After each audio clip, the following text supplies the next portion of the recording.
ஒரே அறையில் பிரபல நடிகையுடன் ஜாலி பண்ணிய வடிவேலு. வடிவேலு பிரபல காமெடி நடிகை கூட ஒரே அறையில் இருந்ததா சமீபத்துல கொடுத்த ஒரு பேட்டியில பிரபல இயக்குனர் சொல்லியிருக்காரு. தமிழ் சினிமாவில் குடும்ப படங்களை எடுக்கிறதுல பெயர் எடுத்தவர் தான் வி சேகர். இவர் இயக்கத்துல வெளியான விரலுக்கேத்த வீக்கம், கூடி வாழ்ந்தால் கோடி நன்மை, பொருந்த வீடா புகுந்த வீடா போன்ற படங்களுக்கு நல்ல வரவேற்பு கிடைச்சது. அதே போல இவர் இயக்க படங்கள் எல்லாமே குடும்பங்கள் கொண்டாடும் படமாவும் பெண்கள் ரசிச்சு பார்க்கக்கூடிய சென்டிமெண்ட் படமாவும் இருந்துச்சு. மேலும் இயக்குனர் வி சேகர் தான் வடிவேலு வளர்ச்சிக்கு மிகவும் முக்கியமானவர். வி சேகர் இல்ல அப்படின்னா வடிவேலு இல்ல என்பதுதான் உண்மை. வடிவேலு கோவை சரளா காம்போவை உருவாக்குனது கூட இவர்தான் அப்படின்னு சொல்லலாம். இவங்க இணைஞ்சு நடிச்ச படங்கள் எல்லாமே சூப்பர் ஹிட் படங்களா மாறுச்சு. வடிவேலு கோவை சரளா காமெடிக்கு நல்ல வரவேற்பும் கிடைச்சது.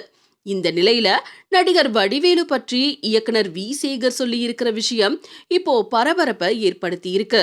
பிரபல யூடியூப் சேனலுக்கு பேட்டியளிச்ச வி சேகர், என் படங்கள்ல நடிச்சா நடிகர்களின் சம்பளம் உயர்ந்திடும் என்பது அப்போதைய பேச்சா இருந்துச்சு. நான் இயக்கிய படங்கள் எல்லாமே 100 நாட்களை கடந்து வெற்றி படமா மாறுச்சு. அப்போ வடிவேலு தேவர் மகன் படத்துல நடிச்சுக்கிட்டு இருந்தாரு.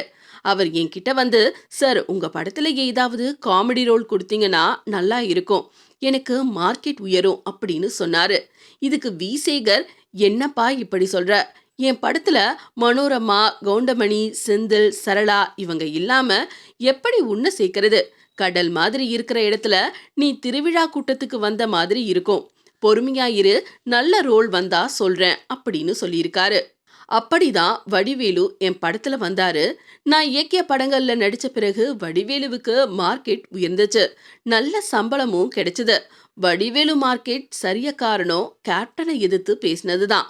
நான் அப்போவே அரசியல் வேண்டாம்டா, நீ காணாம போயிடுவ அப்படின்னு எச்சரிச்சேன்.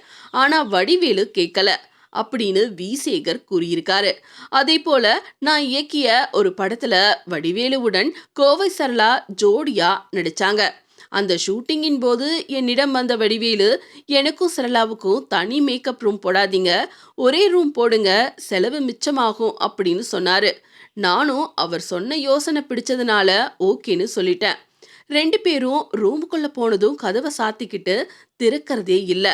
இதை பார்த்த என் உதவியாளர் என்கிட்ட வந்து சொன்னதும், மேக்கப் போட போயிருப்பாங்க, ஏன் டிஸ்டர்ப் பண்ற அப்படின்னு சொன்னேன்.